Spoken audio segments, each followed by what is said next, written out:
አሰላሙ አለይኩም ወራህመቱላሂ ወበረካቱ ውድና የተከበራችሁ የቻናል ተከታታዮች እንዴት ናችሁ? ሰላም ናችሁ? እንደ ክርስቲያን ወገኖቼ ሰላም ብያለሁ። ሁላችሁም በያላችሁበት ሰላማችሁ ብዛ። ዛሬም እንደተለመደ በአዲስ ቪዲዮ ተከስቻለሁ።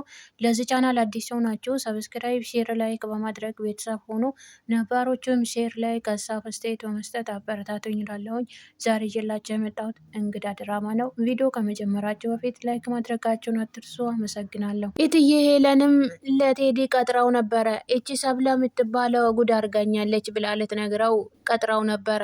እትዬ ሄለንም ቤት ውስጥም የእሷን መልእክት ስትሰማ አጣድፋ ስትወጣ እናቴ ምን ሆነች የሚለው ነገር አሳስቦት ቤሎልም ተከትሏት ሄዶ ነበረ። ቴዲና እትዬ ሄለን አብሮ ቆሞ እያወሩ እሱም ከኋላቸው እያዳመጣቸው ነበረ። ከኋላ ግን እየተጠጋ መጥቶ ከፊት ለፊታቸው ቆመ። ቴዲም የሚለው ነገር ጠፋበት። እትዬ ሄለን ግን ያንን አታውቅም ነበረ። ምን ሆነሽ ነው አንቺ ደግሞ እንዲሁም ምንም ነገር ጣጣ አይለቅሽም እንዴ እያላት ነበረ።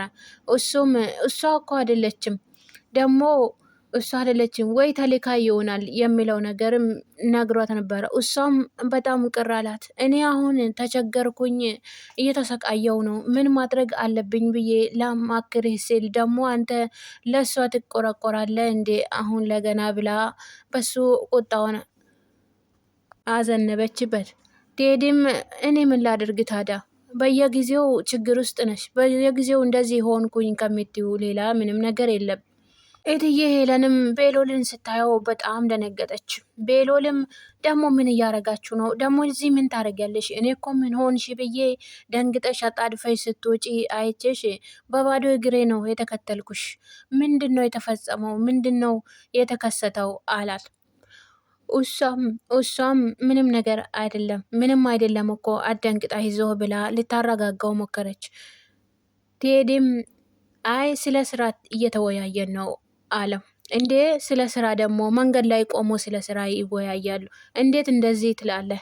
ደግሞ አንተን አላወራውም ብሎ መለሰለት። ደግሞ የትልቅ ሰው ስራ አሁን የህፃን ስራ ትሰራላችሁ? ምን ነው የትልቅ ሰው ስራ ብትሰሩ?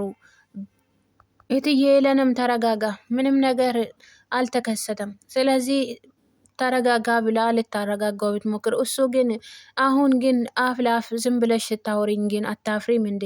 አባቢ ቢኖሩ እንኳን ምንም ነገር አትፈጽሚም ነበረ፣ እንደዚህ እንኳን አታረጊም ነበረ አላት። ቴዲም አይ ይበቃሃል፣ በቃ ብዙ አውርተሃል፣ ደግሞ እናትህን ማክበር አለብክ፣ እናትህ እኮ ናት ብሎ አፍላፋል። እሱም ደግሞ ስለ ሰው ማክበር አንተ ታስተምረኝ። ቤሎልም ተናዶ ቴዲን ይዞ ወረወረው። እትዬ ሄለንም ፈርታ ነበረ። ይሄ እንደሚከሰት ግን ጠርጥራ ነበረ። አጠገቡም ቆማ ቤሎል ተረጋጋ ብላ ልትይዘው ብትሞክርም ቤሎል ግን በጣም በሷ ተቆጣ። ምክንያቱም እንዴት እንደዚህ ታደርጊያለሽ? አንቺ ትልቅ ሰው አይደለሽ? ቆይ እንደዚህ አንድ ቀንም አስቤሽ አላቅም ብሎ ቤሎልም ቤት ስትመጪ በደንብ እናወራለን፣ አሁን ግን ከአንቺ ጋር ምንም መልስ የለኝም ብሎ ጥሏት ሄደ። እሷም ደነገጠች። ወይኔ ቴዲ ተረፍክ ብላ አፍሳ አነሳችው። እትዬ ሄለንም አስጠንቅቃት ከቤት ውስጥ ምንም ቢሆን ለምንም ብለሽ መውጣት የለብሽም ብላ ያስቀመጣች ኤልሾ ጥላ ከቤቱ ጠፋች። ጆንም ቀጥሯት ነበረ። ጆንም የሆነ ቦታ ላይ ቆሞ እየጠበቃት እሷም እየሮጠች ተገናኙ። አይ በጣም እያጣደፍኩ እንዴት እንደሆኜ እንደመጣው ብታቀ ብላ ነገረች። እሱም እስከ መቼ ድረስ እንደዚህ ተደባብቀሽ? እንዲሁም ሁሉም ነገሩ በግልጽ ቤተሰብ ማወቅ አለበት አላት። እሷም ደነገጠች። እንዴ እንደዚህ እንዴት ትላለ? እኔ ቤተሰብ ማንም አልፈቀደልኝም፣ ከቤት እንደወጣ አልፈቀደችልኝም። ጆንም ለኤልሾ አስጠነቀቃት። ለምን እንደዚህ ትሆኛለሽ? ለቤተሰቦች ግልጽ መናገር አለብሽ። አሁን ገና ለሀፍታም ነኝ ብለሽ የሀፍታም ልጅ ነኝ ቤተሰቦች የሀፍታም ናቸው ብለሽ ውጪ ለምደሽ፣ ግን ውጪ አንድ ጊዜ ከለመድሽ በኋላ መመለሱ ከባድ ነው። ስለዚህ መሆንም የለበትም። አንዴ እኮ ወስኜ ወጥቻለሁ ብላ ብታስረዳውም እሱ ግን እኔ ለሌላ ነገር ወይ ለክፋት ወይም ደግሞ እየቀለድኩብሽ አይደለም፣ እውነታ ያለውን ነገር እየነገርኩሽ ነው። አንቺ ምንም ቢሆን ውጭው ስላለመድሽው ምንም ላይመስልሽና አይመስልሽ ይሆናል አላት። ኤልሾም ተዋረደች። ወይኔ ውርደት፣ እንዴት ሆኜ እንደመጣው ብታቅ አለችው። እሱም እንዴት ሆነሽ ውጪ፣ እንዴትም ሆነሽ መጣሽ። እኔ ያልኩሽ ግን ላንቺ አስቤና ተጨንቄ ነው፣ ላንቺ ብዬ ነው። ይሄንን ደግሞ ቆም ብለሽ ማሰብ አለብሽ። መጀመሪያ አስቢ እስቲ። ይሄ ግን መሆን የለበትም ብሎ እግግም አለባት። ኤልሾም በጣም ተገረመች። እንዴ ቅድም ሌላ ሰው አሁን ደግሞ ሌላ ሰው፣ ለምን እንደዚህ ትገለባብጥብኛለህ? መጀመሪያ ይህን ሀሳብ ካለክና ይሄንን የምትመክረኝ ከሆነ መጀመሪያስ ለምን ነይ ያልከኝ? ወይም ደግሞ ለምን ቀጠርከኝ? ለምንስ ጠራሃኝ? አሁን ደግሞ እንዴት እንደዚህ ታዋርደኛለህ? ብላ ፈጠተችበት። እንዴት እንደወጣው ታውቃለህ? አሁንስ መመለሻ ምን እንደሆነ ታውቃለህ? ይሄንስ መረዳትና ማሰብ አቅቶክ ነው? ለምን ትጫወትብኛለህ? ብላ ቡም አለችበት። እሱም ግን እንዴትም ሆነሽ እንዴትም ወጣሽ፣ አሁን ግን ይሄ ነገር መሆን የለበትም። አንቺ ማሰብ አለብሽ። ደግሞም ሴት ልጅ ነሽ። እኔ ወንድ ሆኜ እህት አለችኝ። እንደዚህ አይነት ነገር ውስጥ እንድትወድቂ ስለማልፈልግ ነው ብሎ አስረዳት። እሷ ግን ያንን መረዳት አልቻለችም። ምክንያቱም እናቷ ማስጠንቅቃት ነበረ።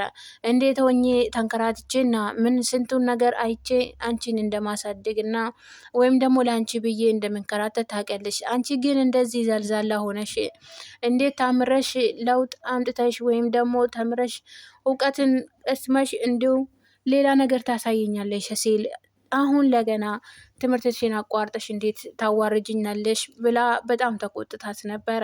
እሷም ለተወሰነ ቀናቶች ከክፍል አልወጣችም። ምክንያቱም የእናቷን ቁጣ እንዲሁም ደግሞ ከዚህ ክፍል ማውጣት የለብሽም ብላ አስጠንቅቃት ነበረ። በዛ መሀል ላይ በቃ ሌላ ነገሮችን ጆን አስተምሯት ያንን ለመፈጸም ብላ ወጣ ጠፍታለች። እኔ አሁን ከወጣሁን በኋላ መመለሻዬ ምንድን ነው? መመለሻዬ የት ነው? ኤልሾም ደፍራ ቆይ ጆን፣ አሁን ደግሞ ማነው ያስፈራራክ? ሀሳብህን ያስቀየረህ ደግሞ ምንድን ነው? ማነው አለችው። እሱም አንቺ ይሄንን አስጠንቅቀሽ ታውቂያለሽ፣ ማንም እንደማልፈራና በማንም ሀሳብ እንደማልቀየር ደግሞ ታውቂያለሽ። እኔ ዛሬም ሆነ ነገ ላንቺ አስቤ ነው እንዳትበላሽ ወይም ደግሞ ሌላ ቦታ እንዳትወድቂ። እኔ ሀብታም ነኝ ብር አለኝ ብለሽ ደግሞ እንዳስታስቢ ብዬ ነው አላት። እሷም ለጆን ቆይ ይቆጭሃል ጆን ተው ግን ብላ ለመነችው። እኔ ሀሳቤና ደስ የሚለኝ ነገር ከዛ ቤተሰብ ውስጥ ማውጣት ነው አለች። እኔ እኮ ለአንቺ አስቤ ነው፣ ለአንቺ ተጨንቄ ነው። ምንም ነገር ደግሞ አታስቢ ለኔ፣ እኔ ለአንቺ ብዬ ነው ብሎ ቢያስረዳትም ኤልሾ ግን አሸፈኛለች። አይ ከቤተሰቦች መለየትና መውጣት አለብኝ፣ ይሄም ነበረ ፍላጎቴ፣ አሁንም ቢሆን ፍላጎቴ ይሄ ነው። ስለዚህ እንዳይቆጭህ፣ ከሄድኩ ደግሞ አልመለስም፣ በኋላ ይቆጭሃል፣ ተው ብላ ተለመነኝ ብላ ለመነችው። እሱ ግን ልመለስ አልቻለም። አዋረዳት መንገድ ላይ።